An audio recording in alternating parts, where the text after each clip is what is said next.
I'm going to show you a really OP witch build that's going to be extremely strong early game and will also carry over into the mid game. Build's really good at crowd DPS, but it also has some implementations that make it good at single target DPS as well. To make this build work, you really need to understand how certain skills are going to work together. And our main 3 skills that we're going to be using are Contagion, Essence Drain, and Unearth. Contagion and Essence Drain work really well together, because Contagion spreads all chaos damage over time to nearby enemies. So if you have Contagion and Essence Drain on an enemy when it dies, it's going to spread all of that to nearby enemies. On top of that, every time that spreads, it's going to do 100% more damage up until it gets up to 4 times damage, and refresh the durations of all the damage over time. And Unearth works really well together with these, because if an enemy dies and has Contagion on it, it's not close enough to spread it to other enemies. You can revive that enemy as a minion with Unearth, and that minion that you revive is going to be able to spread that chaos damage over time to other enemies, so long as the chaos damage over time has not ran out before you use Unearth. So you have to use Unearth pretty quickly after they die. So the idea is use Contagion and then use Essence Drain to supplement that chaos damage over time on enemies that already have Contagion.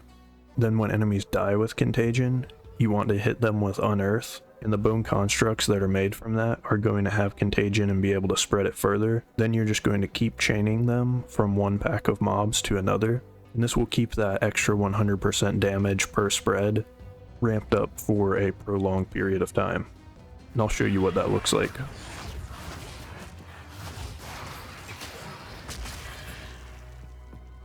So we have Contagion and Essence Drain on these.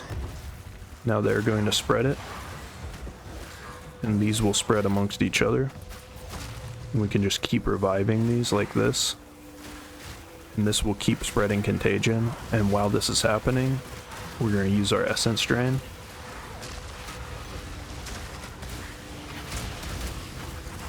And you can see that ramped up so high that it killed the elite pretty quickly. So that's the idea on how you want to deal with packs. If your Contagion happens to die in the middle of the fight, you're just going to be casting Contagion and using Essence Drain and starting the process over, where you do Contagion, Essence Drain, and then revive the enemies with Unearth. Also be nice to have a skill like Chain Lightning, just to deal with straggler enemies. But first and foremost, focus on spreading Contagion. You're going to deal with single target DPS up until you get a level 5 skill gem. You're going to still be using Contagion, especially if you have a support gem on it, to give it persistence so that it lasts longer. Then we're going to use minions. Just use whatever minion of your choice for this. I would recommend a ranged minion because they just tend to work better on bosses, since a lot of the times melee minions will die before they even get to swing. Although you can fix that a bit by using Last Gasp with a support gem, and that's going to make your minions not die for 4 seconds after they don't have life. A little trick I want to throw in here is if you have a ranged minion, you're not going to have the Last Gasp skill. So what you can do is use your support gem and get Last Gasp on one of your melee minions, then open your skills and swap it over from the melee minion to the ranged minion, so that way you can still have Last Gasp on a ranged minion. This is what it's going to look like when you're going for single target DPS. So you're going to use your Contagion, then use Ember Fusillade. Try to get as many of them up as possible, because they do more damage the more you have spawned. And we're just going to keep using Contagion and then spawning the Ember Fusillades when it is going. Then when it runs out, we're just going to cast Contagion again. Again, this is for fights when they don't have adds. If they do have adds, then make sure to use your Contagion spreading and use your Unearth on the minions to spread Contagion to the boss. Once you get a level 5 skill gem, you're going to go in the elemental tree and get Solar Orb. Solar Orb is really good because you don't really have to micromanage it very much. It's just persistent damage with a pretty fast cast, but it really gets super strong for single target damage with a couple of support gems that you can have for it. How you make Solar Orb really strong for single target is you take your uncut support gems and you get Concentrated Effect, which is going to make Solar Orb do more damage but have less AoE. Then you're going to use another support gem on it for Overabundance, and this makes it to where you can have 2 Solar Orbs up, but they last half as long, so they'll take a little more micromanagement, but you'll be doing way more damage with them. For single target with Solar Orb, what you're going to be doing is casting Contagion and then Essence Drain. And then while that's going, you're just going to be using basic attacks and Solar Orb on wherever it is, and just keep swapping your Solar Orbs over. And they do a lot of damage on any enemy that's standing still. So just have your Solar Orbs going, Contagion, Essence Drain, and then basic attacks. And you're just going to keep repeating that, and then move your Solar Orbs as needed. I'm just going to briefly go over what type of gear you're going to be on the lookout for this. I like using a Withered Wand in my main hand, and then a Stoic Scepter in my offhand to get discipline for my minions, and make them have some energy shields. From there, your priorities on gear are going to be movement speed, minion skill, and spell levels, extra spell damage, and cast speed. And you're going to need intelligence to unlock a lot of these skills. For armor types, I like having a mix of armor and energy shields. So having a little bit of strength on top of intelligence is nice for allowing you to equip the types of armor that do those. Also, something to mention, having a scepter in your offhand is going to give you spirit, and your spirit is going to determine how many minions you can have summoned. Let's get into the skill tree for this.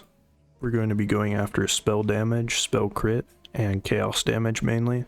So to do that, we're going to go on this left tree and grab all these spell and minion damages going up, and then we're going to get raw destruction.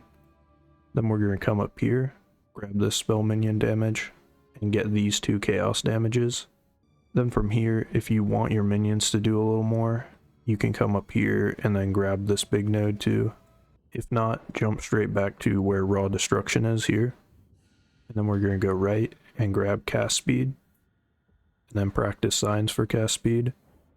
And we're going to go up and grab spell critical chance, and spell critical damage, and critical overload.